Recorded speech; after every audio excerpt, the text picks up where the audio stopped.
semuanya. Ya, salam kenal. Namaku Zaki Asidik. Bisa dipanggil Kak Zaki, Mas Zaki, Bang Zaki, bebas. Tergantung preferensi teman-teman.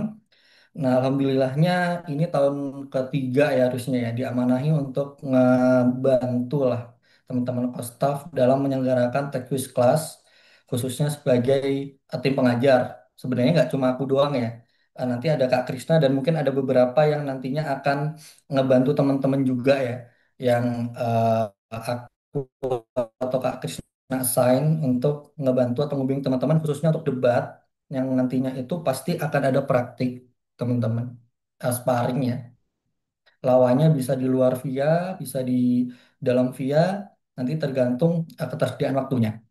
Tapi seperti biasa, di Textbook Class kita di sini ngebentuk fundamental terkait em, materi dulu. Jadi tujuannya adalah kebanyakan memang join Textbook Class itu karena olimpiadnya dulu. Maka teman-teman kemarin kalau nggak salah, Iyam juga udah sampaikan ya, ada tes di awal. Nah, tes ini sebenarnya untuk mempermudah teman-teman memahami lah nantinya terkait materi yang kita sampaikan karena ada beberapa yang perlu untuk kita sampaikan secara fundamental kayak contohnya apa itu pajak penghasilan terus kita jelasin terkait pasal-pasalnya dulu ada yang ketika kita jelasin itu bosen gitu karena beberapa memang mungkin dari sebagian, let's say, misal Charles sudah belajar lebih dulu, pasti nggak mau secara fundamental, gitu kan. Maunya yang langsung secara jebret-jebret soal kak, yang lebih susah kak. Aku sudah mau siap mengerjakan SPT, gitu Charles. Tapi ada juga yang, kak boleh nggak yang belajar lebih fundamental. Nah makanya kita ada yang namanya tes di awal, itu bukan eh, tes diskriminasi ya, itu lebih ke tes mana yang nantinya kita akan berikan materi itu kompleks sama materi yang fundamental. Nah, untuk hari ini kita nggak terlalu banyak ini ya materi ya. Di sini aku paling bakal ngejelasin terkait beberapa hal. Yang pertama apa itu text quiz class, yang kedua itu nanti aku akan sampaikan materi terkait pengantar perpajakan itu kayak gimana, sama latihan soal dasar perlombaan. Nantinya teman-teman akan aku coba eh, sampaikan ya terkait ilmu bagaimana nanti melakukan penafsiran undang-undang atau penafsiran hukum. Oke, aku izin lanjut. Nah, untuk TKC sendiri, bentar ya, kayaknya ini dingin banget dah.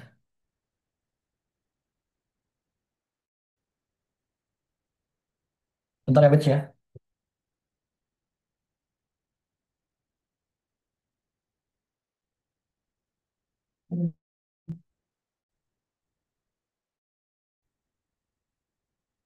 Oke, aku lanjut untuk format TKC tahun ini.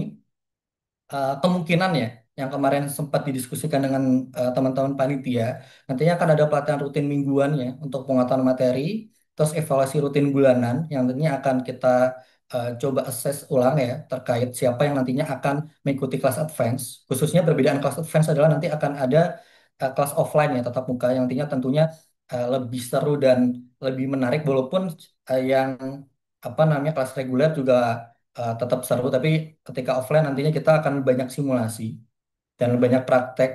Kenapa harus offline? Karena ada beberapa data atau dokumen yang kita nggak bisa sebar ya dan nggak bisa kita record.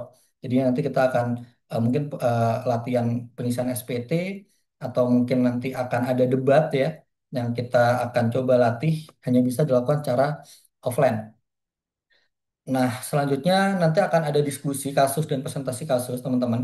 Jadi, perlombaan itu nggak melulu terkait soal ABCD.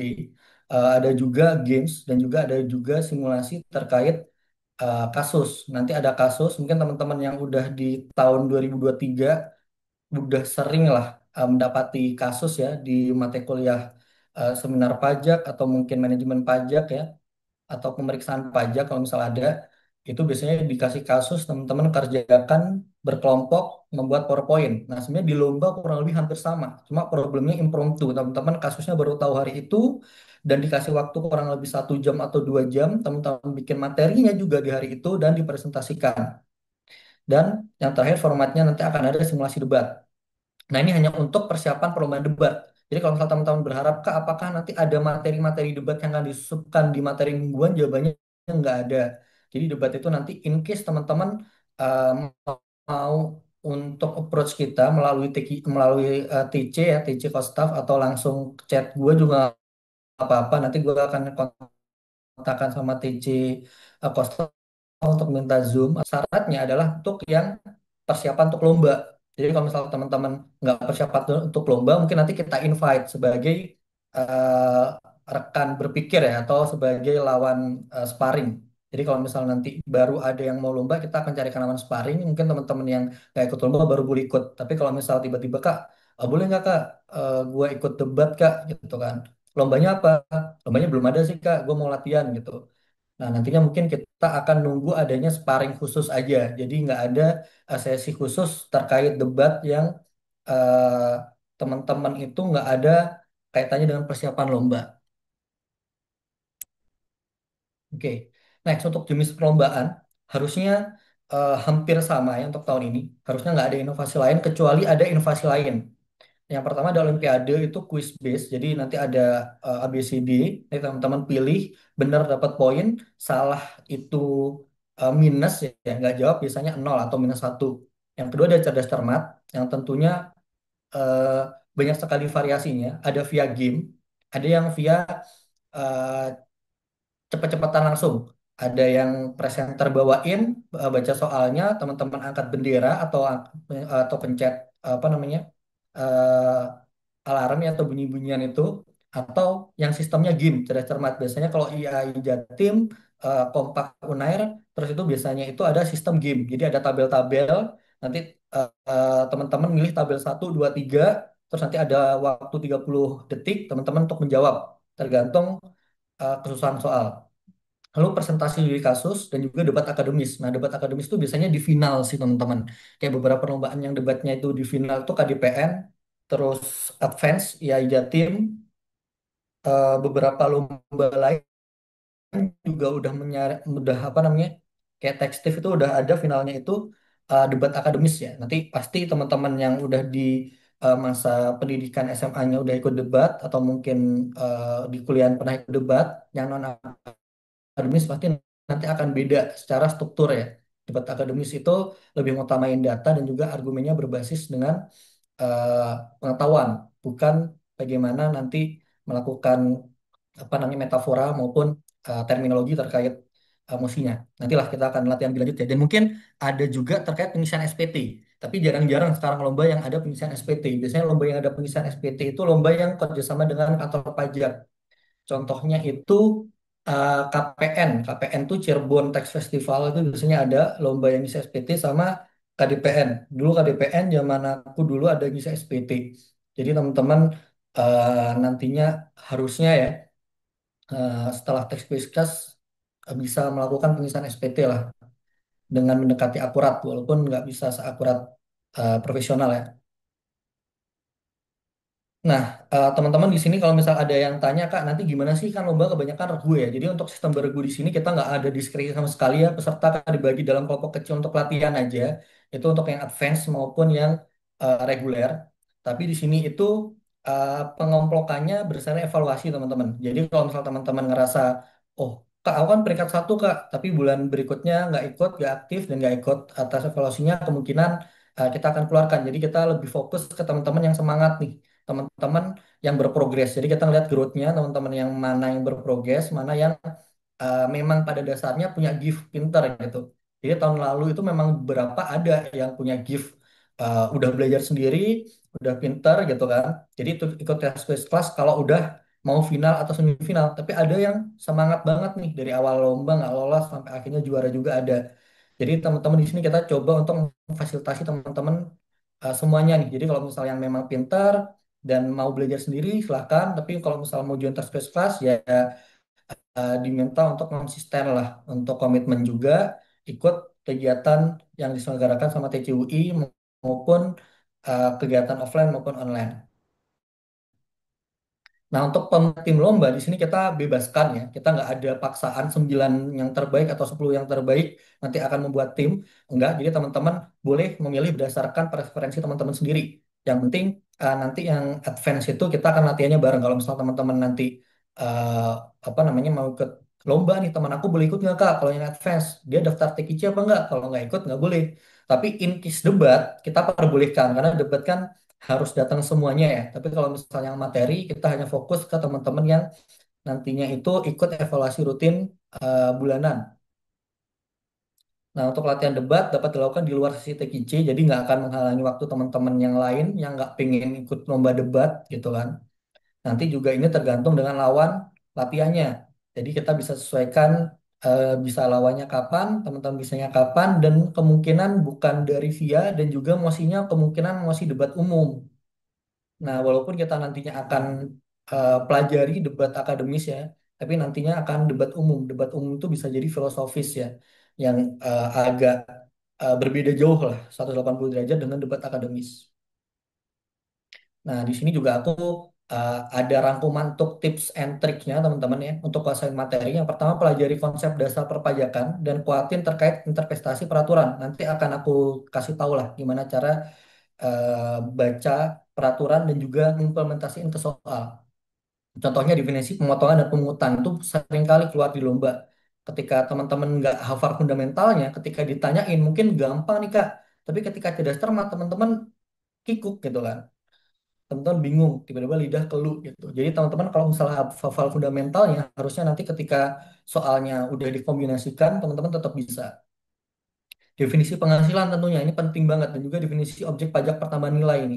Jadi teman-teman harus hati-hati. Kalau teman-teman udah masuk matkul PPN ya, di apa diajar sama Bu Titi, teman-teman pasti tahu lah Bu Titi itu meningkatkan daya penalaran teman-teman terkait eh, gramatikal sama terkait penalaran otentik. Ya teman-teman bagus tuh kalau misal udah PPN ketemu titik, nextnya teman-teman baca undang-undang mati hati-hati. Tahu lah sebab penyebabnya kenapa peraturan ini A, kenapa peraturan ini B, kenapa ini dikecualikan, mana ini tidak, dan teman-teman pasti tahu lah terkait apa definisi penyerahan, definisi objek PPN itu apa gitu. Dan juga jangan lupa update peraturan perpajakan teman-teman. Sering baca infografis atau artikel kalau terlalu panjang infografis saja bisa di pajak.go.id, DTC atau mungkin di kantor kami ya di HNG Consulting atau SNG Consulting teman-teman bisa pelajari beberapa lah yang ada di situ. Biasanya itu juga bermanfaat untuk teman-teman terkait update peraturan itu. Dan juga mulai pelajari materi terkait peraturan dari pasal per pasal teman-teman dan juga dibaca terkait keterangannya atau penjelasannya. Nah, juga terkait peraturan-peraturan yang lebih tinggi dan lebih rendah, itu hubungannya dengan penalaran sistematis. Jadi, undang-undang itu nggak hanya ngebaca satu peraturan, tapi bisa jadi di turunannya itu mengatur lebih dalam.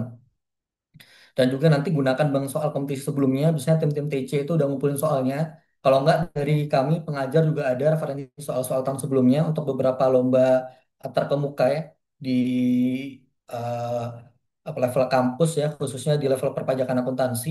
Dan juga jangan lupa diskusiin soal. Kalau misalnya ada masalah, biasanya teman-teman angkatan 2021 sama 22 sebelumnya itu sering banget diskusi terkait baik itu soal untuk lomba maupun soal yang kemungkinan jadi tema lomba gitu. Biasanya kita bedah bareng dan nggak banyak yang mereka itu bisa juara bahkan juara satu gitu kan ketika kita udah diskusi sebelumnya.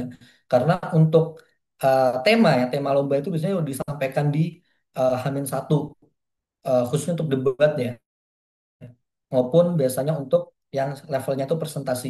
Tapi beberapa TC juga ada ini ya kelas kelas lainnya ya kayak BC itu juga Deloitte kalau nggak salah ada atau EY gitu dari TC juga ada. Jadi di sini kita nggak perlu ngebahas yang lomba lain.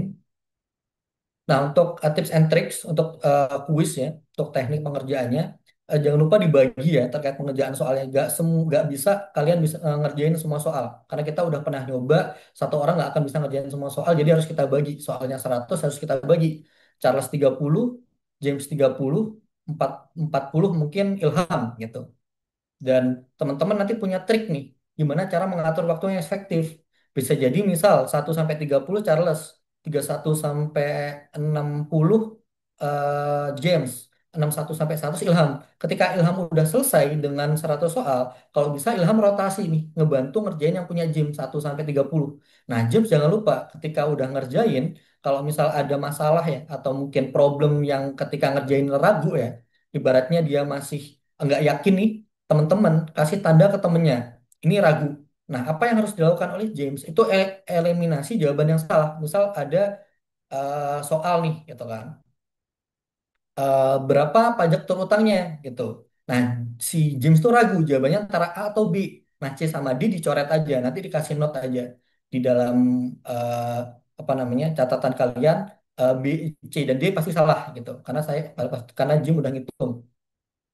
Dan juga jangan lupa buat strategis sesuai dengan rule perlombaan ya.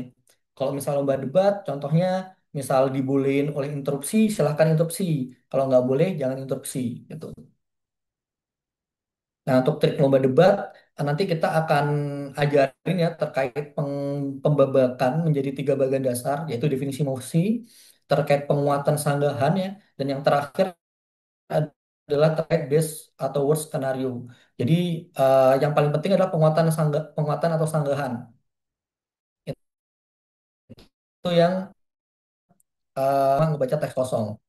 Yang kedua terkait persiapan argumen ya dari berbagai sudut pandang, khususnya kalau masalah mosi-mosi akademis, biasanya teman-teman akan libatin stakeholder ya, masyarakat, pemerintah, sektor swasta, itu teman-teman nanti harus pertimbangkan nih. Ya, contohnya untuk mosi A gitu kan, dari segi masyarakat tuh gimana gitu kan. Pentingnya seperti apa, dari pemerintah seperti apa, sektor swasta seperti apa, mana yang ruginya paling gede ketika mosinya pro atau kontra. Teman-teman harus bisa mencari best atau worst skenario dari masing-masing mosi. Dan yang ketiga paling penting, teman-teman biasanya yang nggak pernah ikut debat, yang baru ikut tes quiz kelas, dan teman-teman nantinya dihadapkan dengan sesi debat, teman-teman tuh kadang pintar banget nih, risetnya oke banget, tapi ketika debat, teman-teman hanya fokus dengan apa yang ditulis. Nah, triknya teman-teman harus dengar dan tanggapi secara aktif ketika lawan memberikan argumen, catat ketika kesalahan-kesalahan yang ada atau diksi yang salah digunakan sama lawan. Itu bisa dijadikan serangan lah. Kalau misalnya lawannya salah membawakan data, teman-teman bisa serang nih. Argumen yang dibawakan oleh tim pro atau tim kontra tidak relevan dengan keadaan status quo saat ini atau tidak sesuai dengan regulasi yang ada, itu bisa untuk teman-teman sampaikan. Dan yang terakhir, jangan lupa memanfaatkan rules yang ada. Kalau misalnya boleh interupsi, silakan interupsi untuk memperlemah argumen lawan dan juga untuk menghancurkan konsentrasi. Itu salah satu triksnya. Nah, ini tadi ya perkenalannya nggak usah panjang-panjang. Ini sekarang jam berapa ya? Jam 8 lah, bisa lah setengah jam atau 1 jam lagi. Di materi pengenalan ini kita akan coba kupas tuntas sedikit lah terkait Kak ngapain aja sih nanti di TKC gitu kan. Kita akan ngebahas tuntas terkait materi-materi perpajakan dari dasar sampai ke advance. Nah, karena ini kelasnya digabung ya, teman-teman nanti akan kita coba untuk dasar-dasar perlombaan dulu nih, gitu. Seperti apa? Oke, di sini aku izin untuk share screen ulang. Ini aku all share ya. Eh Sekarang di mana ya ini? Eh Ilham ya? Atau teman-teman yang teman-teman lihat apa ya? Materi, Kak. Materi buat buka undang-undang KUHP. Oh ya, masih materi ya. Oke. Sebelum ke materi mungkin aku sampaikan beberapa dulu kayak soal ini udah. Oke, ke materi aku sampaikan beberapa dulu teman-teman terkait jenis investasi hukum. Teman-teman harusnya harusnya ya. Dulu waktu aku kuliah di STAN dulu tuh diajarin, tapi kayaknya di UI itu jarang ya secara fundamental diajarkan. Teman-teman di UI itu ngikutin sistem pengajaran inilah modern masa kini lah teman-teman bikin PPT sendiri, eh, diskusi sendiri, dosen yang benerin itu sebenarnya cara yang bagus gitu kan untuk teman-teman yang udah selevel UI lah. Tapi kalau misal teman-teman memang kebanyakan di fiskal salah jurusan gitu kan, nggak tahu fundamentalnya, agak berat juga. Nanti PPT-nya tuh ngangong was-was gitu kadang. Nah, harusnya di pengantar perpajakan tuh pengantar ilmu hukum harusnya diajarin ya terkait interpretasi hukum. Yang pertama tuh gramatika hukum ya, ya, dari istilah yang ada atau ibaratnya ketika hukum itu mengatur demikian ya, mengatur demikian, maka kita harus mengikuti aturan tersebut. Simpelnya misal penghasilan adalah tambahan kemampuan ekonomis gitu kan yang diterima atau diperoleh gitu kan. Eh, apa namanya? eh, apa namanya? Bertujuan untuk saving atau tidak dengan nama atau dalam bentuk apapun. Nah, itu pengertian gramatikal. Jadi kita udah tafsirkan undang-undang, kita ambil poin-poinnya sesuai dengan kaidah bahasa hukum yang berlaku. Jadi kita rumuskan tuh penghasilannya tambahan kemampuan ekonomis. Berarti ada yang namanya kenaikan wealthy atau kekayaan. Terus yang kedua untuk saving atau bukan saving, diperoleh atau diterima accrual atau cash basis gitu. Dengan nama atau dalam bentuk apapun itu adalah substantive form kayak gitu. Yang kedua adalah interpretasi historis. Yang adalah metode penafsiran terhadap makna undang-undang menurut terjadinya dengan cara meneliti sejarah. Nah, biasanya interpretasi historis itu teman-teman bisa baca di naskah akademik, teman-teman. Contoh gampangnya itu apa? Gini, teman-teman kalau misalnya sekarang tanya nih di Undang-Undang PPN nih, Kak, apa saja sih Kak yang dikecualikan dari objek PPN?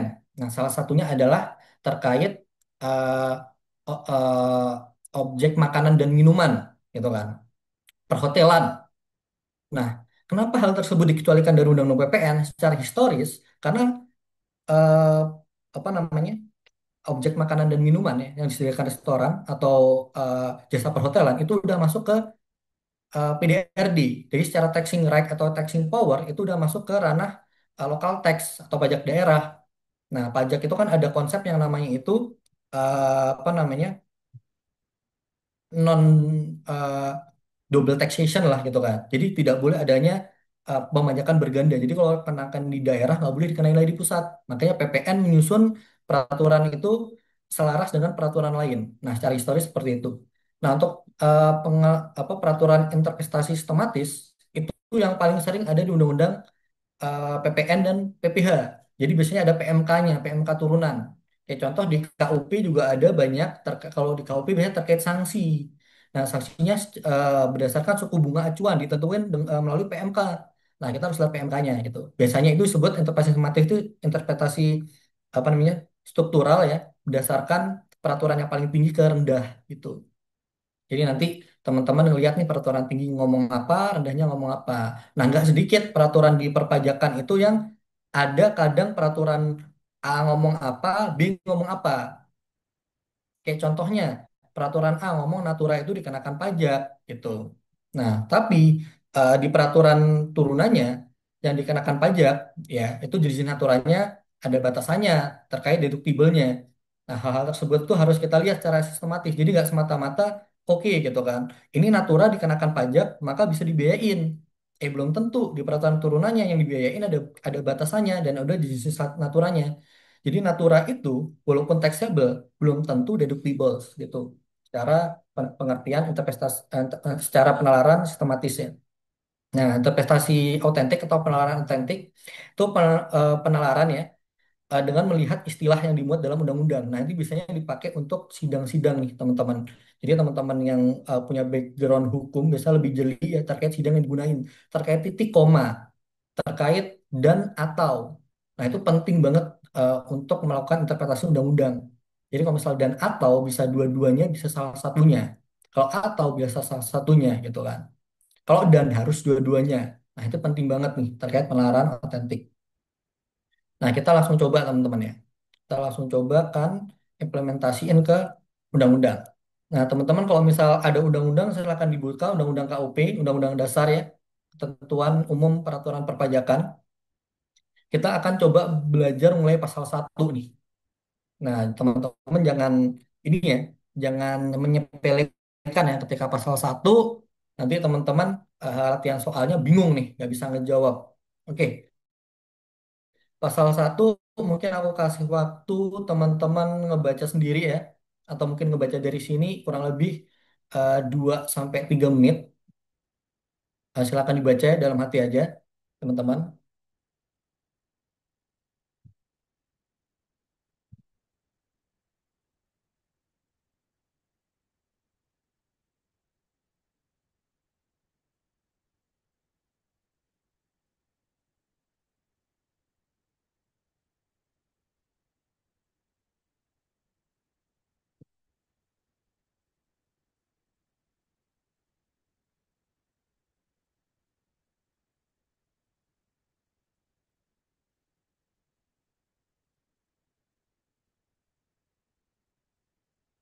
Definisi PKP,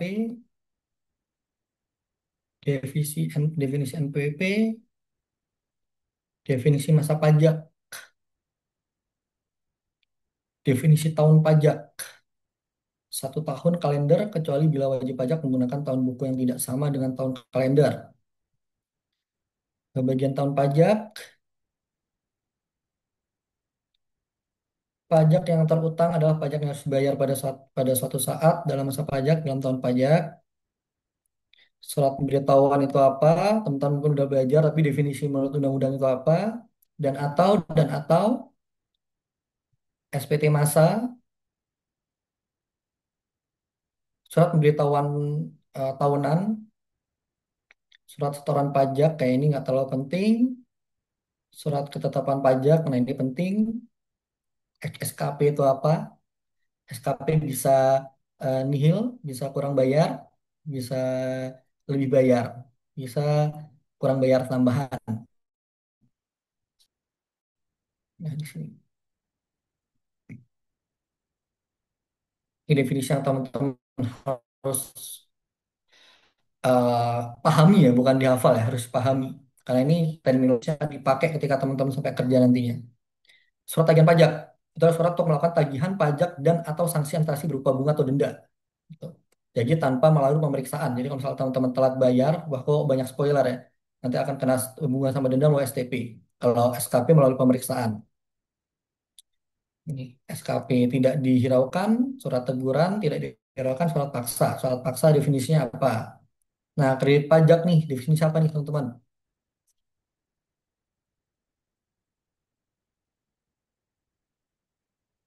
Kredit pajak untuk pajak masukan atau PPN ya, atau sebutannya adalah pajak masukan, PM. Definisi pekerjaan bebas itu apa? Penting ini. Pemeriksaan itu apa? Jadi nanti kita pelan-pelan ya. Pasal 1 soal, nanti pasal 2, pasal 3 soal, pasal 4, pasal 5 soal. Jadi sesuai dengan yang kita baca dulu. Biar teman-teman ngerti nih tiba-tiba soal itu seperti apa sih. Bukti permulaan atau buper itu apa? Pemeriksaan bukti permulaan itu apa? Nah, kayak 2627 itu udah masuk advance ya teman-teman ya di pasal 8 itu. Nanti eh, ada di pasal 3334 juga terkait penyelesaiannya. 32B sih, sorry. Penanggung pajak itu apa di sini? Pembukuan itu proses apa? Mencatat meliputi apa? Harta, kewajiban, modal. Ini nanti diperdalam di pasal 28. Penelitian itu apa? Bukan pemeriksaan. Penelitian itu kegiatan menilai kelengkapan. Penyidikan tindak pidana itu kalau misal ada unsur apa? Unsur pidana itu di bidang perpajakan itu seperti apa? Jadi teman-teman pahami dulu penyidikannya. Penyidik ini siapa? Surat keputusan pembetulan.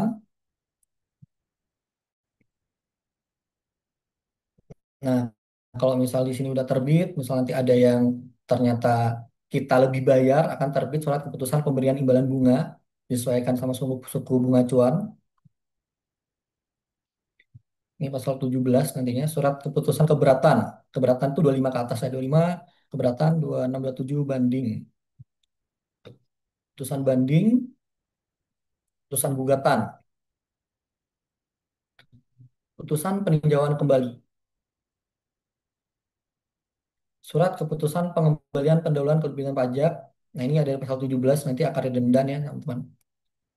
Surat pembelian imbalan bunga. Nah, yang dua terakhir, tanggal kirim itu apa? Tanggal diterima itu apa? Nah, mungkin beberapa teman-teman ngira, wah ini sepele nih Kak. Kak ini gua merem juga bisa nih Kak. Bisa diuji. Kita coba ya, kita uji ke soal ya. Mungkin konteksnya nanti akan aku kasih tahu sih. Tapi di awal teman-teman coba diskusikan. Mungkin teman-teman tahun 2023 udah mulai familiar ya dengan soalnya. 2024 mungkin belum ya.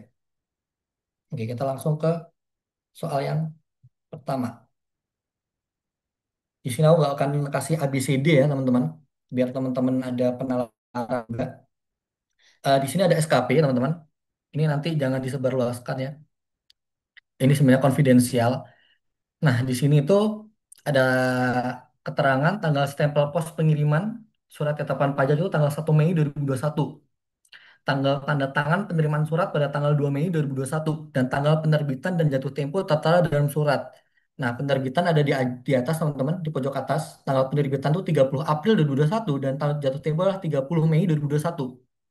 Nah, pertanyaannya di sini dari aku, kapan batas terakhir kita mengajukan keberatan? Nah, ini kan SKP ya. SKP kita bisa mengajukan keberatan nih. Surat ketentuan pajak bisa kita sanggah ya atau bisa kita lawan dengan keberatan.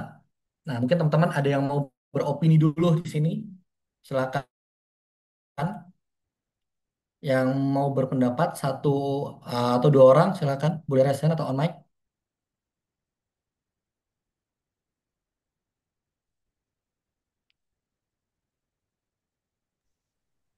Coba Vivi, halo. Iya Kak, izin beropini. Jadi untuk SKP ini, kan ini kan keberatan ya Kak. Tadi udah dimention juga kalau keberatan itu bakal masuk ke pasal 25. Nah, kalau tentang SKP itu, batas maksimal keberatan adalah 3 bulan sejak diterbitkannya surat ketetapan pajak. Jadi diterbitkan, bukan diterima. Ada di pasal 25 di ayat 3. Oke, berarti paling lambat kapan nih Vivi? Berarti kalau diterbitkannya itu di tanggal 30 April, eh, di paling terakhir itu di 30 Mei, Kak. 30 Mei. Iya, April, Maret.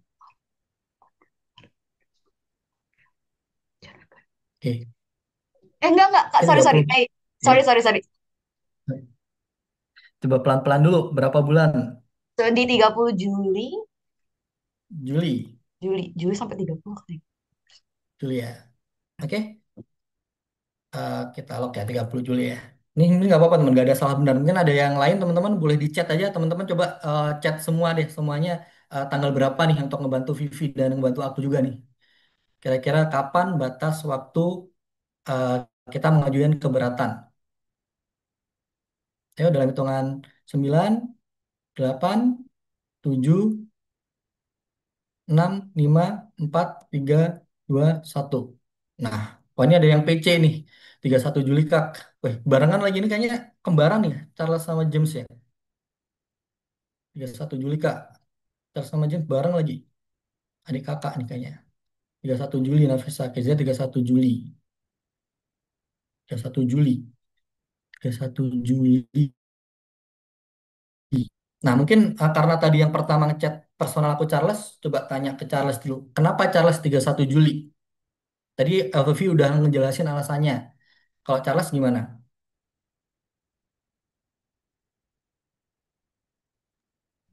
Kalau saya ini Tadi, sih Kak, ya gimana? eh, kalau saya ini sih Kak, saya lihatnya di pasal 25, Kak. Pasal 25 ayat 3 itu kan di state bahwasannya keberatan harus diajukan dalam jangka waktu 3 bulan sejak tanggal dikirim surat ketetapan pajak Kak. Nah, tadi kan tanggal dikirimnya itu kalau nggak salah 1 Mei ya Kak, 1 Mei 2021. Nah, 3 bulan sejak 1 Mei 2021 itu menurut saya 31 Juli 2021 Kak. Nah, ini menarik nih. Udah ada dua diskusi pada ini ya soal ini ya. Yang pertama tadi Vivi bilang sejak penerbitan kalau nggak salah ya. Makanya beliau jawab 30 Juli. Sedangkan untuk Charles menganggap oh ini secara gramatikal kita harusnya sesuai dengan undang-undang nggak? Undang-undang itu tulisannya sejak tanggal dikirim. Nah, makanya kita tadi di pasal 1 ngelihat definisi dikirim itu apa gitu kan. Nah, definisi dikirim itu di sini itu adalah definisi dikirim itu adalah tanggal stempel pos pengiriman, tanggal faksimili atau dalam hal disampaikan secara langsung adalah tanggal pada saat surat keputusan atau putusan disampaikan secara langsung. Nah, dari soal ini jawabannya nggak ada yang salah teman-teman. Tadi hanya terkait penalarannya itu eh, ada beberapa perbedaan argumen saja. Nah, Charles ngitungnya gimana nih? Kok bisa 31 Juli? Gimana tadi Charles? Ini sih Kak, 3 bulan sejak kan Kak. Kalau misalnya 3 bulan setelah itu kan berarti satu satu Juli. Ya, ya Mei, Juni, Juli. Nah, kalau misalnya sejak itu kan Kak berarti dikurangi 1 hari. Kak. Jadinya 31 Juli Kak. Kalau 3 bulan Kak. Oke, Nah, karena 3 bulan sejak dikurangi 31 Juli Kak. sepakat. Nah, korek nih. Kalau sejak itu teman-teman ya, teman-teman nanti harus kurangi dengan satu. Misal 1 bulan sejak 2 Mei. Berarti pasti 1 Mei Juni. 1 Juni. Nah, mungkin di sini aku coba cariin ini ya. Cariin materi terkait SPPT yang paling enak kayaknya pernah bikin deh. Apa namanya? PBB.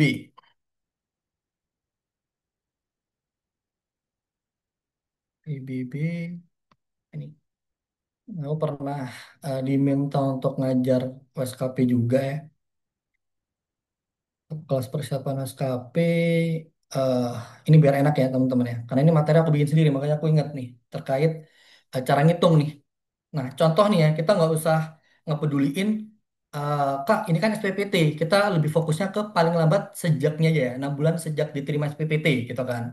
Nah, diterima SPPT kapan? 14 Februari, gitu kan. Terbit SPPT, diterimanya juga tanggal 14 Februari. Nah, 6 bulan itu kapan? Berarti 1, 2, 3, 4, 5, 6. Dan dikurangi 1. Bukan 14 Agustus, melainkan 13 Agustus. Nah, jadi teman-teman kalau misal benar kata Charles tadi, kalau misal sejak ya, hari itu dihitung, maka hari terakhir itu udah nggak boleh nyampein. Kayak contohnya 1 hari sejak Senin gitu kan.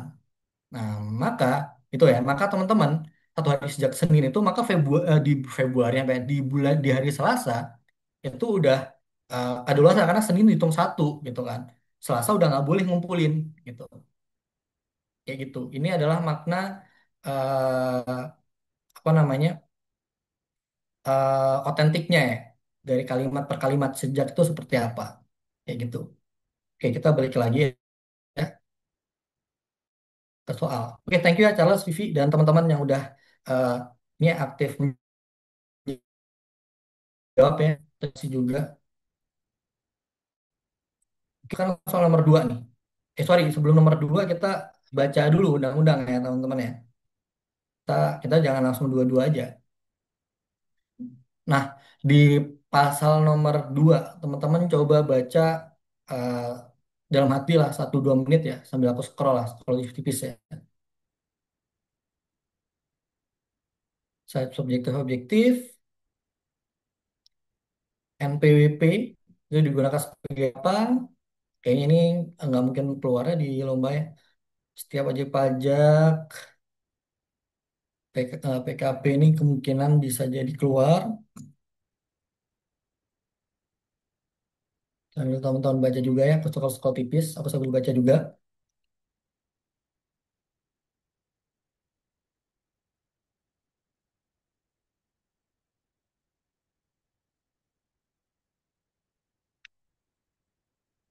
Ya teman-teman, jangan lupa setiap ada angka itu teman-teman langsung lihat, apaan nih paling lama gitu. Ini dihapus teman-teman bisa lihat ya di keterangan sebelumnya kalau teman-teman punya yang konsolidasi. Makanya aku sarankan teman-teman harus pegang undang-undang konsolidasi, KUP, PPH, PPN. Nih penghapusan NPWP, syaratnya apa aja nih di sini? Di sini DJP melakukan pemeriksaan, oke, Direktur Jenderal Pajak, Jabatan Penghukumnya melakukan pencabutan, pengurangan PHP, ya. Ini aku anggap ketika aku udah selesai baca nomor 10, teman-teman udah selesai juga ya. Karena biasanya anak-anak muda itu bacanya udah cepet tuh. Kebanyakan ini yang nonton TikTok kan konten cepat tuh, wah langsung seset, Kak, selesai gitu. Oke, selesai ya untuk yang pasal 2 ini teman-teman. Kalau misalnya mau baca penjelasannya silakan. Ini untuk perkuat pemahaman teman-teman. Tapi kita akan langsung ke soal ya. Nah, soal teman-teman. Tuan Abdul ingin meninggalkan Indonesia untuk selama-lamanya karena menikah dengan Nyonya Buli gitu kan. Anggap saja Nyonya Buli itu negaranya Finlandia lah gitu. Untuk itu Tuan Abdul ingin menghapus NPWP pribadinya. Nah, ini ada kata kuncinya menghapus NPWP pribadinya. Tuan Abdul mengajukan surat penghapusan NPWP tanggal 27 Juni 2025. Berdasarkan prosedur KPP, KPP-nya terdaftarnya Tuan Abdul harus menyampaikan surat penghapusan secara langsung. Jadi kita udah ngirim pos gitu kan. Terus ternyata harus orangnya datang langsung. Kemudian pada tanggal 11 Juli gitu kan, hampir setengah bulan kemudian, Tuan Abdul baru sempat datang ke KPP untuk mengajukan permohonan penghapusan. Nah, saat ketika udah datang KPP, ngisi formulir, formulirnya udah diisi, ternyata Tuan Abdul lupa untuk melampirkan fotokopi kakak. Nah, karena lupa, Tuan Abdul datang kembali ke KPP pada tanggal 12 Juli 2025 hanya untuk melampirkan fotokopi kakak atau melakukan pelengkapan dokumennya. Nah, pertanyaannya seperti ini. Tanggal berapa maksimal DJP harus memberikan keputusan penghapusan NPWP Tuan Abdul? Silahkan dijawab melalui kolom chat Zoom, teman-teman. Untuk mempermudah aku juga untuk ngebantu aku untuk ngejelasinnya nanti. Silakan. Ditelaah, dibaca lagi undang-undang pasal 2-nya, terus dicek, dibaca soalnya, dibaca pertanyaannya, silahkan dijawab.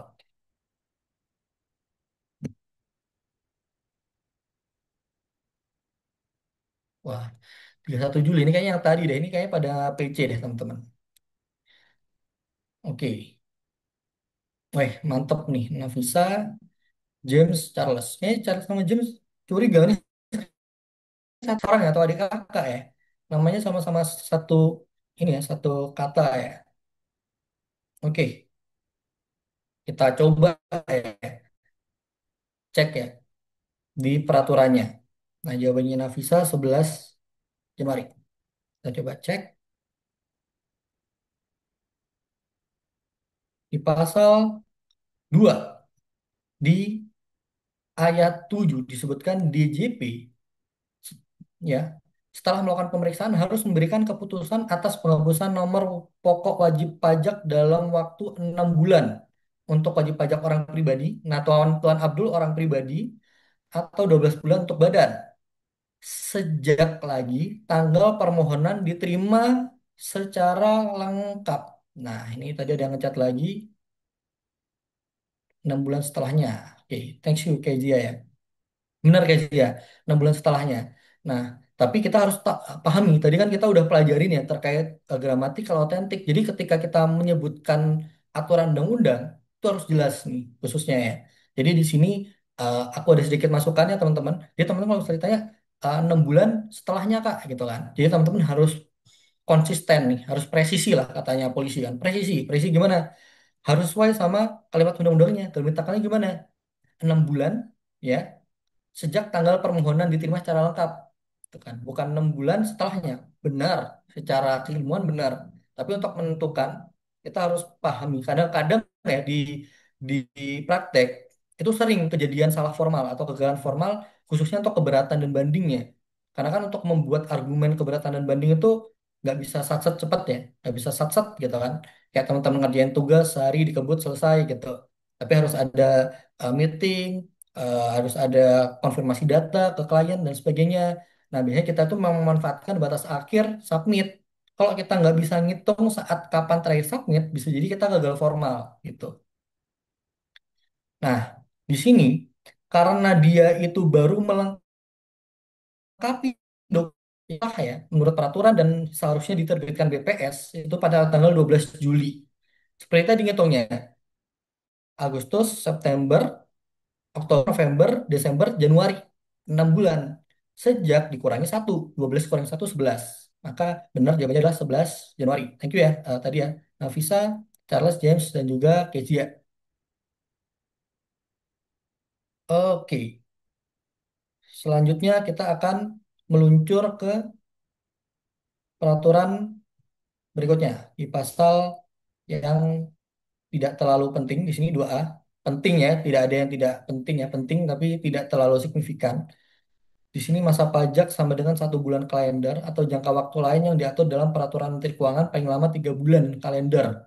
Nah, ini sebenarnya aku kasih bocoran aja ya. Ini jarang terjadi teman-teman. Ini untuk AWP perbankan. Mungkin nanti teman-teman kalau misal diajar sama Pak Iman ya di manajemen pajak, itu teman-teman bakal tahu lah kalau misal eh, perbankan itu ada yang laporan per masanya itu 3 bulan atau per triwulan. Intermezzo aja itu. Nah, karena di pasal 3, teman-teman silakan baca.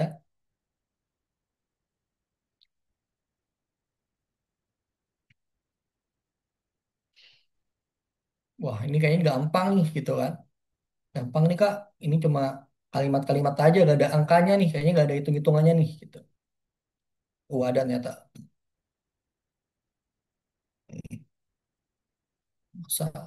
Oh ya, ini intermezzo teman-teman ya.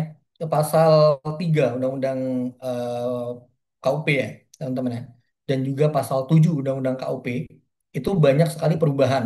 Kalau pasal 7 nggak terlalu signifikan, hanya terkait besaran nilai. Nah, kalau misal pasal 3 ini signifikan.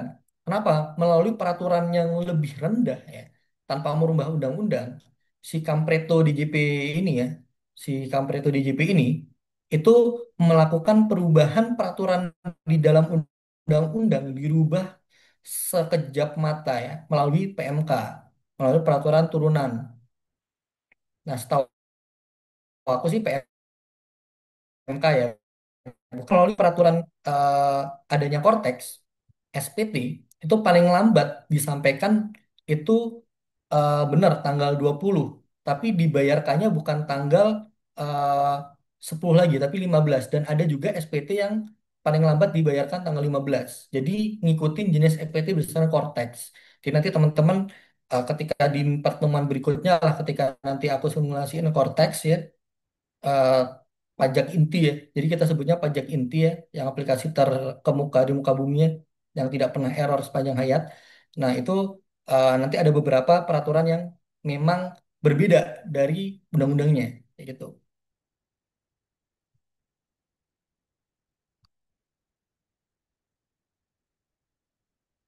WP tertentu boleh laporinya gelondongan ya, nggak harus rutin. Jadi beberapa bulan sekaligus boleh. Nah, kalau misal kayak gini penalarannya harus sistematis sesuai dengan PMK. PMK-nya 6K gitu kan. Kita nggak boleh hanya berdasarkan ini doang. Wajib pajak kita tertentu dan tata cara pelaporan diatur di peraturan keuangan. Jangan melihat, wah, Kak, di sini ada aturannya, Kak. Kita boleh lapor SPT itu satu surat pemberitaan masa sekaligus nih. Jadi ibaratnya telat boleh kita lapor sekaligus, nggak kena sanksi. Kita lihat nih, Bapak Boneng gitu kan. Di sini kita lihat ada kriteria tertentu. Lah, Kak, aku kriteria tertentu. Tahu dari mana, Malih gitu kan, Bambang. Kan kalian belum lihat PMK-nya. Jadi secara sistematis kita teman-teman harus lihat nih peraturan di bawahnya. Ini perpanjangan SPT, teman-teman.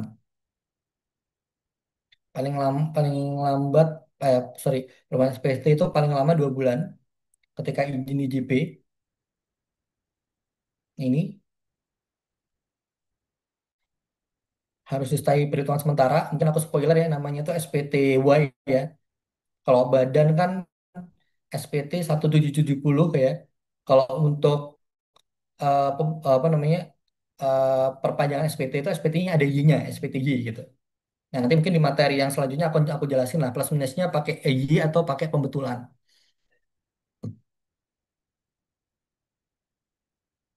Atas semuanya sampaikan, ditentukan suatu teguran.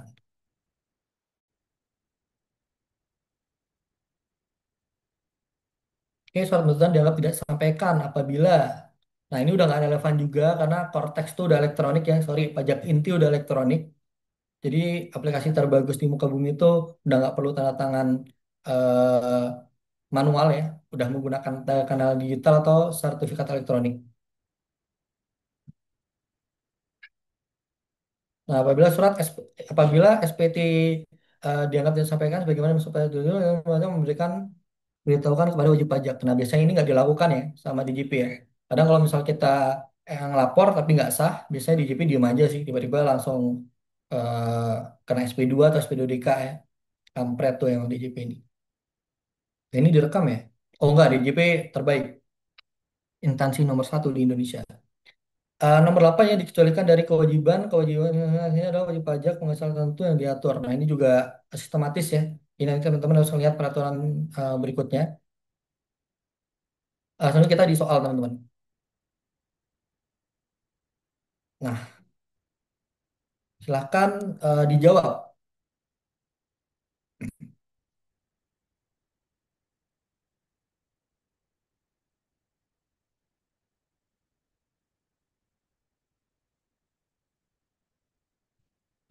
Wah, Kak Zaki ngapain sih ngasih soal kayak gini? Itu kan pasti badan, Kak. Kalau badan kan pasti udah tahu, Kak, batas waktunya.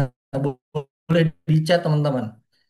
Ini kapan terakhir batas waktu penyampaian SPT-nya?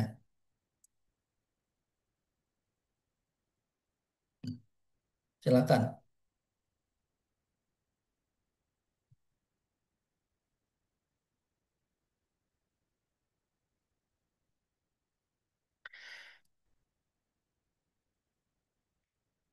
4 bulan Kak setelah kalender perusahaan. Nah, kalender perusahaan itu kapan? Nah, Nafisa 30 April 2025.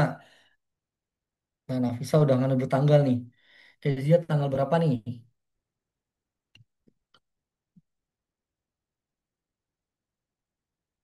Bisa bebas Kak, tergantung kebijakan perusahaan. Nah, yang lain, Charles James,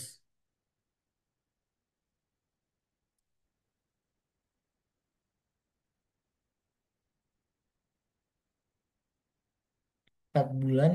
Nah, 4 bulan setelah Juli itu tanggal berapa Kezia? Menarik nih Kezia.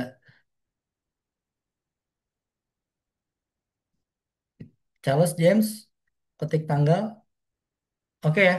Eh, di sini mungkin aku jelasin dulu ya. Ini adalah SPT-nya aku SS ya, teman-teman. Afri, 30 April, 4 bulan setelah akhir tahun pajak.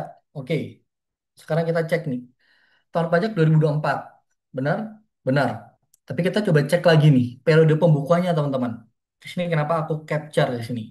Karena periode pembukuannya dia tuh bukan Januari Desember, nggak Janjes, tapi Juli Jun, Juli Juni. Nah, maka awal tahun pajaknya dia itu 1 Juli 2025. Nah, 4 bulan setelahnya benar Kezia, cuma eh, untuk Kezia tidak menyebutkan tanggal ya. Jadi kita harus hitung nih. Juli, Agustus, September, Oktober. Berarti 31 Oktober atau 30 Oktober. Oktober itu berapa hari? Nih, aku nggak terlalu hafal nih. Intinya di akhir bulan Oktober, teman-teman. Oktober atau 30 Oktober. Harusnya Desember 31, Oktober itu 31 juga. Harusnya 31 Oktober. 30 ya? Oktober tuh. 31 deh, Kak. Eh, aku juga nggak terlalu hafal ya. Ini kayak tanggal-tanggalan tuh kayak ini ya. Harus jadi ahli Feng Shui dulu nih. 31 Kak. Oke, thank you Kezia ya atas konfirmasinya. Ya, berarti 31 Oktober. Oke. Kita akan percepat ya teman-teman ya. Kayak teman-teman kan membosan membaca karena gua yakin teman-teman udah ngebaca ya. Kita hanya ringkas ulang lah biar teman-teman terpicu ya atau terpelatuk atau tertrigger untuk ngebaca ulang lah terkait peraturan-peraturan yang ada. Gak langsung saset-saset dari the door just gitu kan. Jadi ngebaca peraturannya dulu baru ngejawab soal. Di soal nomor 4 itu terkait SPT juga.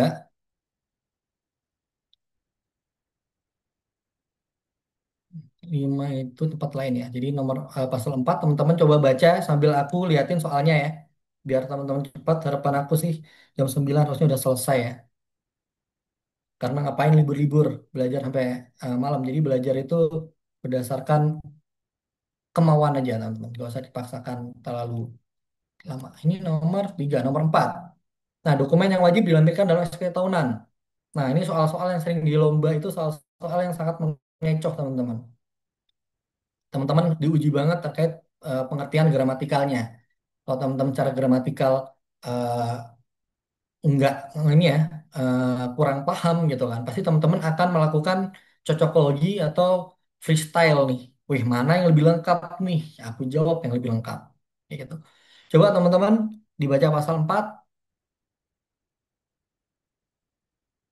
pasal 3, pasal 4, pasal 5, terus dijawab teman-teman.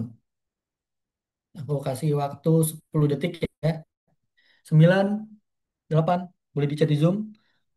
7, 6, 5, 4, 3, 2, 1. Oke. Nah, ini biasanya harusnya kalau misal udah urusan gramatikal sifatnya itu teks ya, konteks anak-anak UI ya yang udah terfilter harusnya udah khatam lah ya. Udah sesuai dengan konteks, teman-teman tinggal sesuaiin aja peraturan ngomongnya kayak gimana, teman-teman gak usah freestyle, gak usah improve, sesuaikan. Oke, benar ya jawabannya D, teman-teman. Thank you Charles, Kezia, Afri, Faiz dan juga eh, Kezia lagi, pasal 4 ayat 4K. Oke, thank you Kezia. Ini Kezia nih, ini ya, sangat mantap nih. Betul di pasal 4 ayat 4. Ya, jadi teman-teman gak usah freestyle nih, teman-teman harus pahami. Biasanya kesalahannya ketika teman-teman eh, lupa belajar, biasanya teman-teman tuh hanya akan ngecentang, nggak atau ngejawab tuh neraca dan laporan laba rugi. Kalau teman-teman udah praktis ya atau pernah magang. Tapi kalau misal belum magang, biasanya kebanyakan tuh jawabnya yang C, yang paling lengkap gitu. Padahal ada jawaban yang secara gramatikal paling benar gitu. Nah, selanjutnya teman-teman coba baca-baca pasal-pasal berikutnya ya. Ini kayaknya langsung ke pasal 7 nih teman-teman. Karena ini kan pasal-pasal yang sifatnya informatif ya teman-teman ya. Ini pasal 7. Harusnya teman-teman udah baca ya. Sanksi-sanksi udah hafal lah. Misal Mbak Wenda atau Mbak Neni, Mbak Wulan tanya sanksi SPT tahunan pribadi berapa? 100.000. Badan berapa? 1 juta. PPN berapa? 500.000. Kalau misal masa berapa? 100.000. Udah khatam lah teman-teman ya. Nah, tapi soalnya di sini, untuk teman-teman terpaksa untuk harus ngebaca adalah Tuan Abdul, PKP, ingin mendirikan lamanya. Wah, ini kayaknya sama yang tadi ya, menikah dengan Nyonya Bule. Untuk itu Tuan Abdul ingin menghapus NPP pribadinya. Tuan Abdul mengajukan surat penghapusan NPP tertanggal 27 Juni 2025. Berdasarkan prosedur KPP terdaftar, Tuan Abdul harus menyampaikan surat penghapusan secara langsung. Karena sudah memesan tiket, tiket ke mana gitulah ya, ke Finlandia, Tuan Abdul tidak berada di Indonesia sampai tahun berikutnya.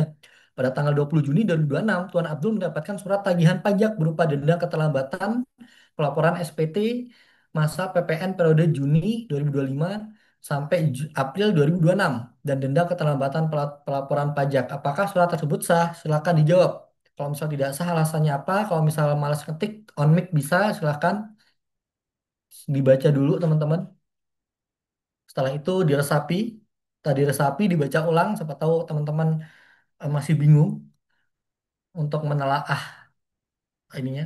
Jadi dia itu pengen menghapus NPP-nya, 27 Juli udah kirim pos, ternyata nggak boleh harus datang, sama kayak soal nomor 2 tadi. Nah, karena kasusnya Tuan Abdul di multiverse ini ya, di multiverse ini, di dimensi ini, Tuan Abdul udah beli tiket dulu nih. Wah, anjir, udah di kepala nih, udah di pesawat gitu kan. Udah boarding, gak bisa dong datang KPP. Ya udah, nanti tahun berikutnya deh. Ternyata dia di luar negeri itu setahun. Nah, tahun berikutnya, Tuan Abdul itu datang ke Indonesia, mau hapus lagi nih, gitu kan. Kebetulan Tuan Abdul udah jadi WNA sana lah, gitu kan. Udah jadi WNA sana,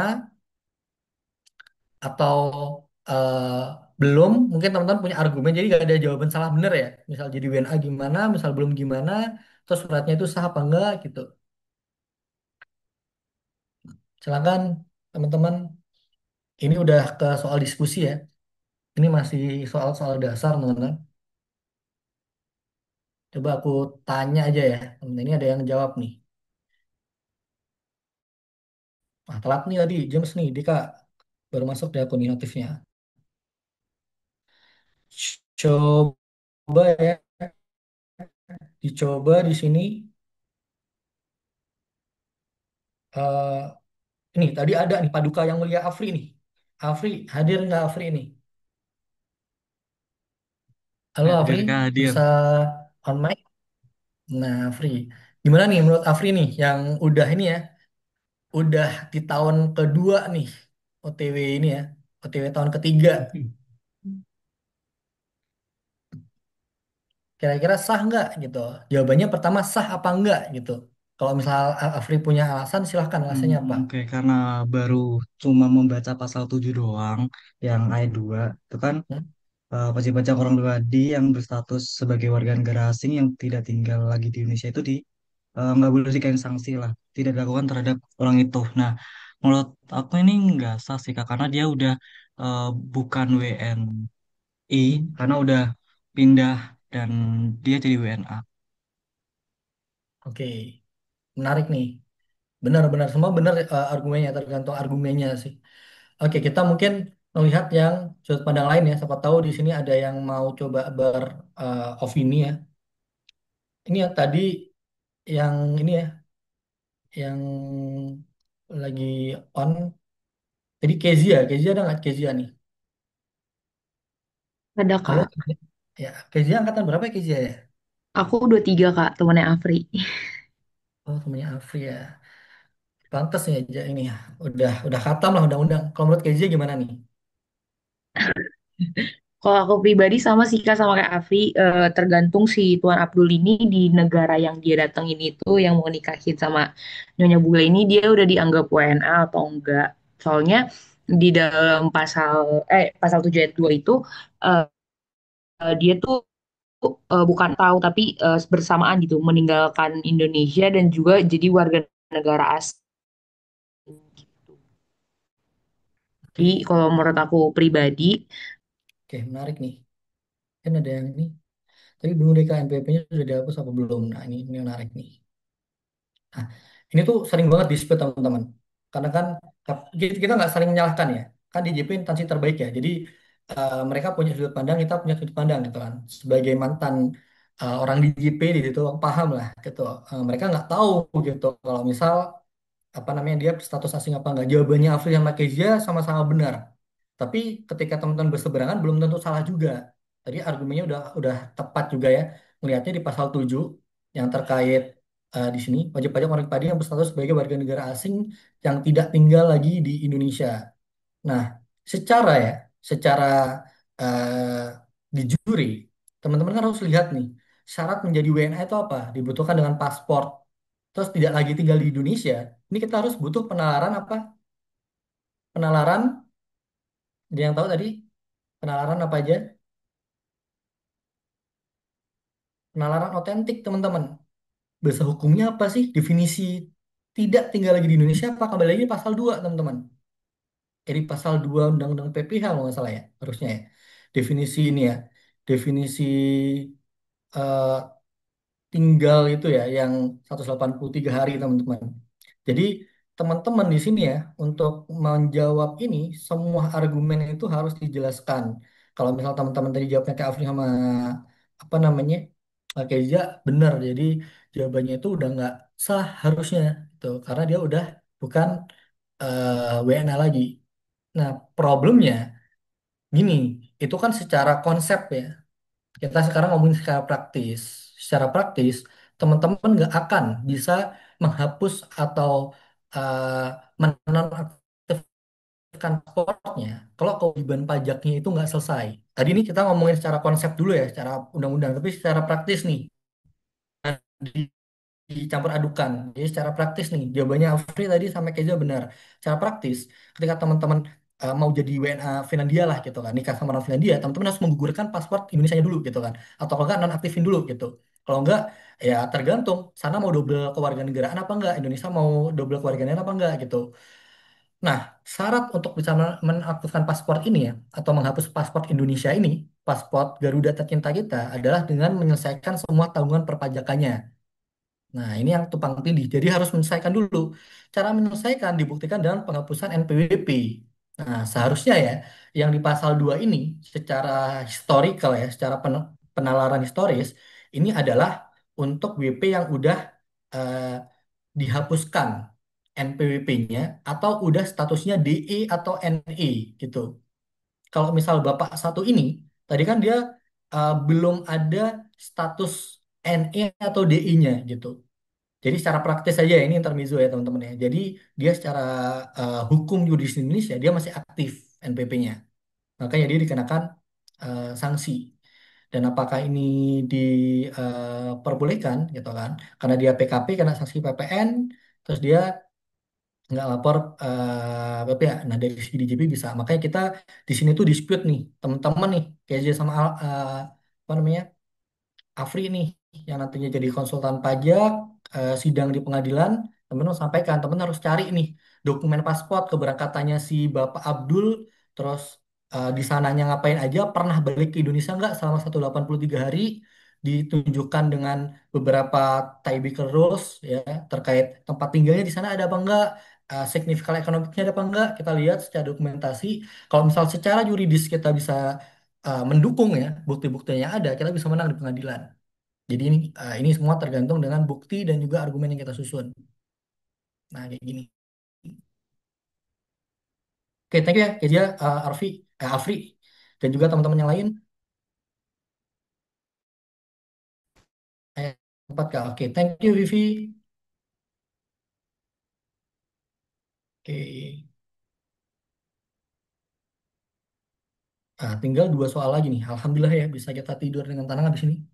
Nah, ini PT Kostip, jual beli mobil bekas. Pada tahun 2022 telah melaporkan SPT tahunan badan pada tanggal 1 April 2020 dengan status LB sebesar 150 miliar rupiah. Pada tanggal 2 Februari 2024, Direksi PT Kostif yang juga selaku Direksi PT Tekici, jadi direksinya PT Kostif itu menjabat double dengan PT Tekici. Nah, kebetulan jual belinya sama nih, mobil bekas, mendapatkan surat pemeriksaan pajak SP2 untuk tahun pajak 2020. Nah, karena ketakutan si Kostip LB ya akan terjadinya hal-hal yang sama, pemeriksaan yang sangat agresif, PT Kostip mau betulin SPT-nya, dijadiin eh, ini hill lah ibaratnya. Kan kalau misal LB bisa dikompensasi ya teman-teman ya. Jadi LB itu ini intermezzo ya. LB itu bisa dikompensasi. Kalau dikompensasi nggak restitusi. Kalau restitusi wajib pemeriksaan. Kalau kompensasi nggak. Nah,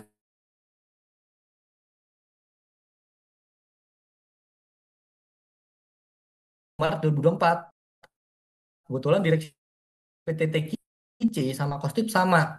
Kira-kira hal tersebut diperbolehkan apa enggak? Gitu. Silahkan eh, ini ada di pasal 8 teman-teman. Silahkan dibaca pasal 8-nya. Ini. Nah, harusnya teman-teman udah baca, wah, tahu nih Kak, mantep nih, udah paham nih. Nah, Nafisa tidak boleh Kak, karena udah lebih dari 2 tahun. Nah, mungkin ini ya, udah cukup jelas ya teman-teman ya, karena udah lebih dari 2 tahun. Maksudnya gimana nih, Nafisa? Berarti kalau misal aku benerin eh, di tahun 2023, boleh nggak Nafisa? Bentar Kak, tadi kayak aku lagi ada apa namanya agak kemis gitu deh. Bentar.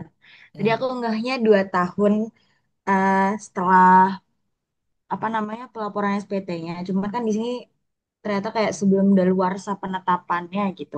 Saya kan kayak daluarsa penetapannya itu kan kita belum, aku belum mikirin sih tadi. Jadi kayaknya masih salah. Oke, kamu Nafisa, thank you Nafisa. Nah, Disti tidak boleh Kak karena sudah dilakukan pemeriksaan. Nah, ini Disti berbeda juga. Disti lebih ke ini ya ke sudut pandang. Oh, karena kan ini direksinya sama nih, gitu kan. Jangan ada hubungan istimewa nih. Nanti kita bahas ya. Oke, teman-teman, ada lagi. Nah, menarik tadi Nafisa ya. Nafisa, Disti juga menarik nih. Tidak boleh karena sudah dilakukan pemeriksaan. Mungkin yang terakhir nih satu argumen nih yang untuk mempertebal atau merangkum. Ini tadi ya. eh, Apa namanya? Kezia coba atau mungkin Charles lah yang dari tadi ini ya pendapat nih sama James. Dia tenang teman-teman. Kalau misal temen aku tunjuk itu aku yang tunjuk yang emang sering ya sering ngejawab aja. Masih pemalu-pemalu jangan waktu aku tunjuk live gitu kan, jangan live, jangan kayak kelasnya Mbak Neni atau mungkin Prof Hao ya. Jadi yang teman-teman pemalu nggak aku tunjuk juga yang aktif-aktif aja nih di sini. Tidak boleh paling lama pembetulan tahun 2023 Kak. Kenapa James? Itu. Nah, James ini sangat sangat ini ya, sangat yakin nih. Coba kenapa James? Boleh on mic James? Tidak boleh Kak, Oke, paling lama Kak. belum 23. Nah, silakan. Enggak, saya mikirnya gini kan di pasal 8 itu yang ayat 1A kan pembentukan SPT itu harus disampaikan paling lama 2 tahun ya sebelum dakwasa penetapan. Nah ini karena SPT-nya untuk tahun 2020 berarti kan untuk daluarsa penetapannya itu 2025 ya Kak. Nah 2 tahun sebelum Hmm, 2025 itu kan 2023. Nah jadi batas akhir si PT Kostip ini bisa membentuk SPT di tahun 2023 kan. oke, menarik.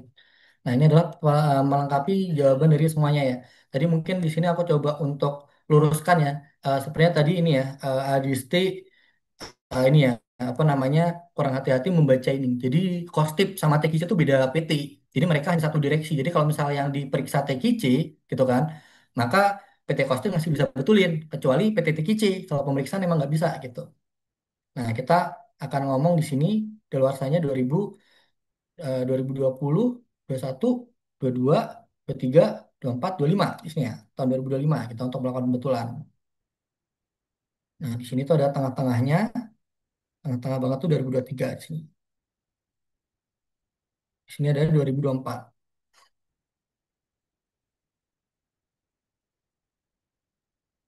2024. Nah, di sini ada 2021. Nah, ini kan batas waktu pembetulan SPT 5 tahun gitu kan.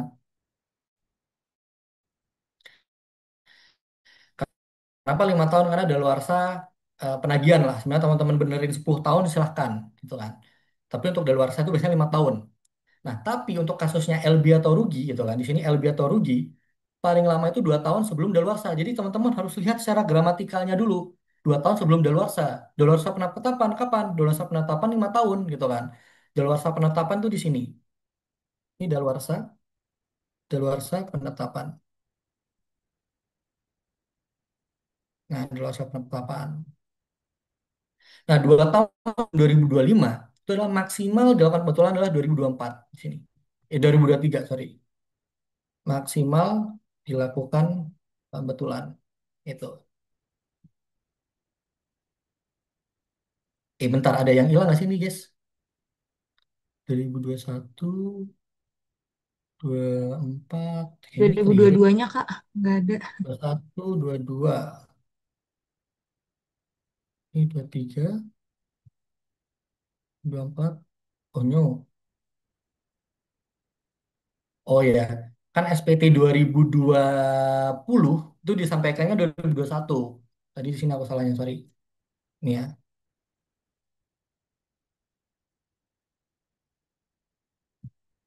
Oh, ini kayaknya salah di salah. Jadi makanya bingung teman-teman. Ini 2021 harusnya. Karena laporan 2020 nggak mungkin dilaporin sebelum selesai kan ya. Di sini itu tahun pajak 2020. Nah, 2024, 2025. Nah, kayak gini bagiannya teman-teman. Jadi kan SPT 2020 itu dilaporkan 2021. Begitu pula SPT 2024 kemarin dilapor 2025. Sedangkan SPT 2025 nunggu tahun bukunya selesai baru dilapor tahun 2026. Nah, untuk yang tahun 2020 dilapor dari 2021. Berarti dimulai nantinya untuk perhitungan dolar sejak 2021 sampai 2025. Itu masih bisa dibetulin berapa tadi? Paling lambat adalah 2 tahun sebelum daluarsa penetapan, gitu kan. Daluarsa penetapan itu adalah tahun 2025. Sedangkan paling lambat dibetulkan adalah 2 tahun sebelum daluarsa. Daluarsanya itu kapan? Daluarsa penetapan tahun 2020 ya, yang 2021 itu adalah 2023 gitu kan, daluarsanya teman-teman. Benar nggak? Atau aku salah?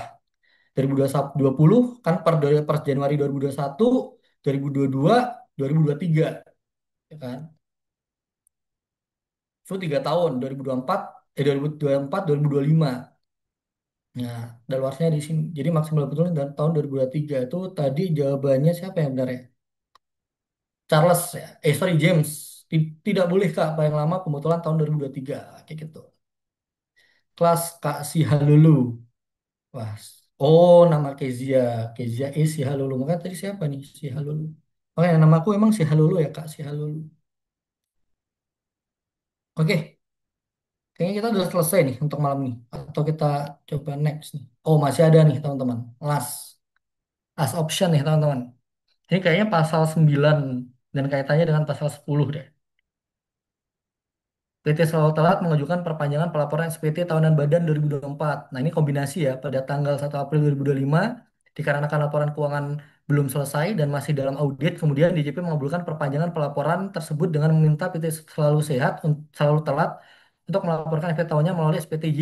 Jadi ini ada kaitannya dengan pasal 3 tadi ya. PT selalu telat melaporkan SPT tahunan pada tanggal 15 Mei 2025. Perpanjangan ini ya, just in case ya, perpanjangan itu 2 bulan. Jadi perpanjangan itu berarti kalau misal April, Mei, Juni, gitu kan. Nah, tanggal 15 Mei, si PT Saltrat udah lapor SPT dengan status KB 150 juta. Nah, pada tanggal 1 Juni 2025 diterbitkan STP atas keterlambatan bayaran pajak sebesar 150 juta dikali 1%. Nah, 1% itu dari suku bunga acuan yaitu 1,5 juta. Apakah hal tersebut bisa benar? Upaya apa yang bisa dilakukan oleh PT saya selalu telat untuk memperkuat argumennya gitu kan? Atau upaya apa yang bisa digunakan untuk memperoleh keadilan? Ini bebas ya, ini freestyle teman-teman, silakan.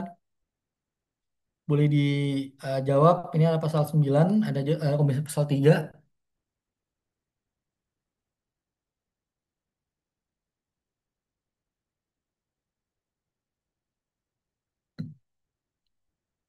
Kita coba cek ya di pasal 9 teman-teman. Ini.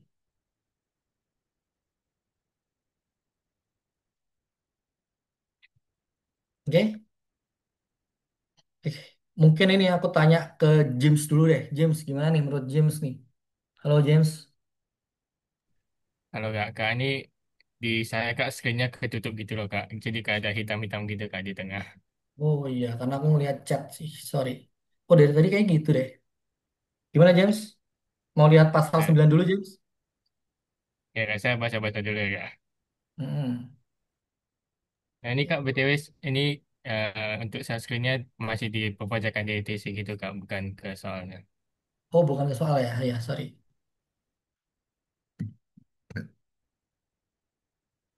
James. Ya tadi ingetin ya kalau misal ini ya, aku tiba-tiba loncat-loncat. Aku lupa kadang kalau misalnya share screen all ya. Walaupun aku pause tadi kadang masih loncat-loncat gitu.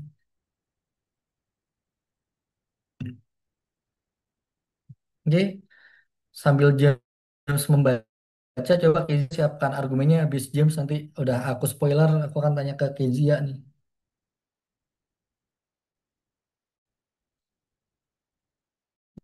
Gimana James? James masih berupaya untuk mencari jawaban. Mungkin Kezia kalau misal udah tahu jawabannya nih. Ih, udah hampir jam 9 nih. Jam 9 baterai aku habis ya, jadi langsung mati gitu laptopnya. Nggak bercanda ya. Oke, Kezia, James, menyerah, angkat tangan, abaikan tangan, atau silahkan dijawab freestyle aja. Argumennya apa? Eh, Afri mungkin? Ya, Kalau silakan. aku Kak, em, di sini kan yang pasal 3 ayat 4 wajib pajak dapat memperpanjang jangka waktu penyampaian surat SPT-nya penghasilan sebagai masuk pasal 3 paling lama 2 bulan dengan cara menyampaikan pemberitahuan secara tertulis dengan cara lain kepada DJP gitu kan Kak. Jadi Hmm. mungkin karena dia apa namanya tadi kan pakai SPTY jadi mungkin bisa pakai argumen itu kali Kak karena dikasih kesempatan 2 bulan setelahnya. Oke, menarik nih. Ini udah ada pencerahan ya dari Kezia di pasal berapa Kezia tadi? Pasal 34 ya? Iya Kak, tapi nggak tahu ya Ya, Kak, kayaknya salah sih. nggak ada yang salah, kita diskusi aja. Jadi argumen itu nggak ada yang salah teman-teman. Oke, argumennya Kezia pasal 3 ayat 4. Ini benar, konsekuensinya ada di sini gitu kan. Jadi 4 mengajukan penundaan pelaporan SPT, jebret gitu kan. Dan apa namanya eh disetujui itu. Sekarang coba James, gimana James? Sama dengan Kezia?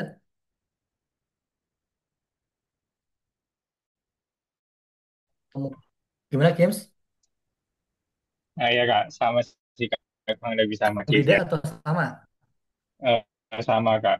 Tapi mungkin saya nambahin yang ini sih kak, Coba yang ini upayanya kak. bagaimana upayanya? Upayanya menurut saya yang pasal 36 itu sih kak.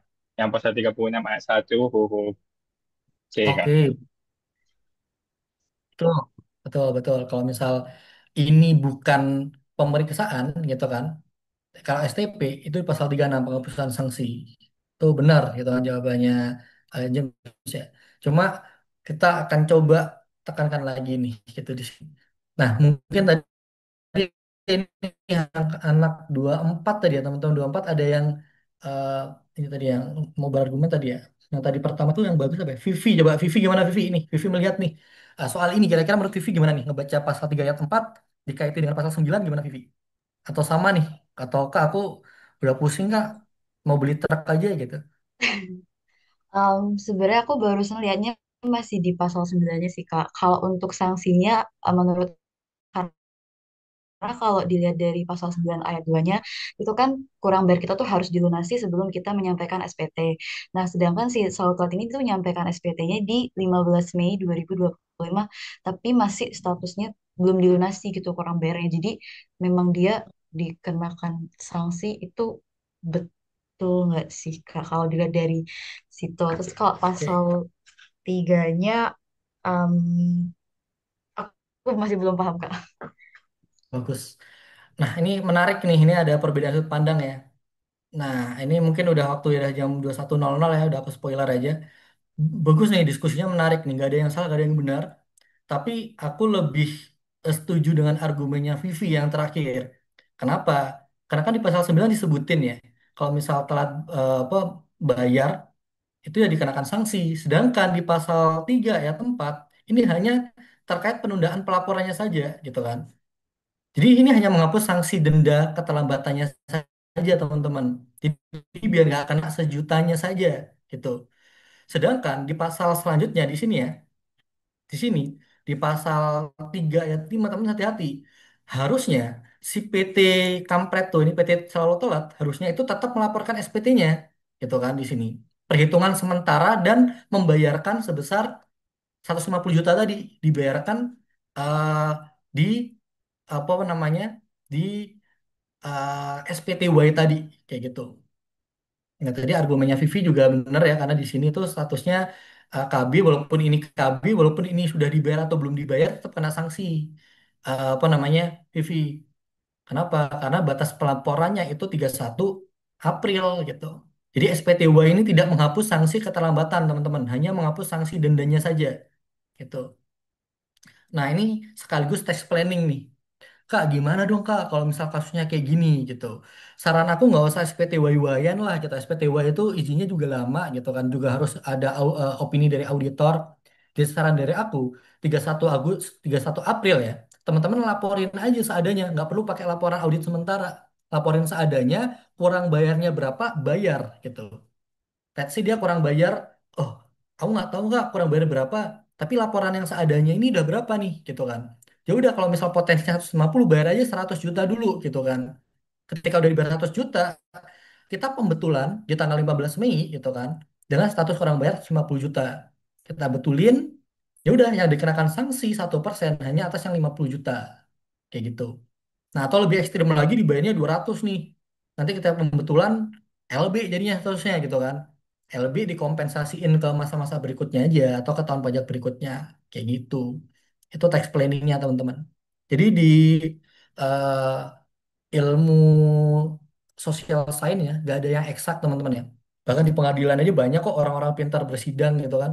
Dari DJP juga pintar-pintar, dari konsultan juga gak kalah pintar. Mereka saling mendebatkan apa yang mereka percayai. Nah, tapi kan di sini ada yang namanya regulasi. Makanya teman-teman kalau misal di penagihan pajak, di pengadilan pajak ya, atau mungkin di pengantar hukum pajak, teman-teman pasti tahu lah kalau dosen udah dijelasin, hakim itu mengedepankan pengetahuannya gitu kan. Pengetahuannya itu harus luas dan juga bukti-bukti yang diberikan oleh masing-masing argumen. Jadi hakim tuh sama kayak juri debat. Jadi kita itu nggak boleh menilai berdasarkan persepsi kita terkait argumen dia. Kayak contoh, si Charles ngomong, pajak penghasilan adalah pajak yang bersifat memaksa, titik gitu kan. Nah, maka aku harus menimbangnya berdasarkan argumen Charles tadi. Kalau misal debat, aku nilainya ya bersifat memaksa, titik gitu kan. Di kepala aku nggak akan ada gambaran memaksa itu berarti bisa ada law enforcement-nya atau ada upaya hukumnya. yang dari kantor pajak untuk menagih. Aku harus pikirin kayak gitu. Nah, jadi harus cara menjelaskan maksa itu kayak gimana, bisa ditagihkan, bisa dipaksakan, bisa disita dan sebagainya itu harus jelaskan. Nah, seperti itu ya di pengadilan teman-teman. Itulah serunya belajar social science ya, teman-teman. Jadi teman-teman argumen nggak ada yang salah semuanya, teman-teman harus hati-hati. Mungkin kurang kuat aja istilahnya di pengadilan. Jadi tadi argumennya bagus semua teman-teman. Terima kasih untuk beberapa teman-teman yang udah hadir ya. Kemarin infonya dari Ilham itu ada 22 ya. Tadi kalau nggak salah aku cek peaknya di angka 19 ya. Terus ketika aku tanya-tanya tadi udah mulai turun tuh 18, 17 gitu kan. Wah, teman-teman jangan takut ya ditanya, teman-teman jawab aja salah benar juga nggak ngaruh lah di hidup kalian juga di hidup kita juga sama-sama nggak ada yang ngaruh. Teman-teman di sini diskusi bareng, salah benar kita belajar, yang baik kita pelajarin, yang kurang baiknya dari apa yang aku ajarin malam ini tolong untuk disingkirkan lah dari teman-teman ya. Misal aku ada salah kata maupun perbuatan, mungkin cukup ya untuk dari aku teman-teman ini permulaannya di dasar dasar. Nanti teman-teman kalau misal ikut yang kelas normalnya, mungkin nanti kurang lebih kita akan belajar kasus-kasus dari case by case, kasus kombinasi dan juga ke text explainingnya gitu. Kita nggak akan ngebahas undang-undang lagi. Tapi untuk teman-teman yang reguler nanti kita akan tekanin soal-soalnya tetap tetap nggak kaleng-kaleng. Ini kan aku bikin soal dasar-dasar kan. Tapi dasar-dasar yang di lomba itu bukan dasar-dasar yang teman-teman bisa cap cip cip cap. Teman-teman benar ya, teman-teman di sini harus ada argumen-argumennya juga dan nggak semudah yang teman-teman bayangin. Oke, itu aja dari aku teman-teman ya. Mungkin aku balikan ke Ilham ya. Ilham sang pencerah tim lomba fiskal. Silakan.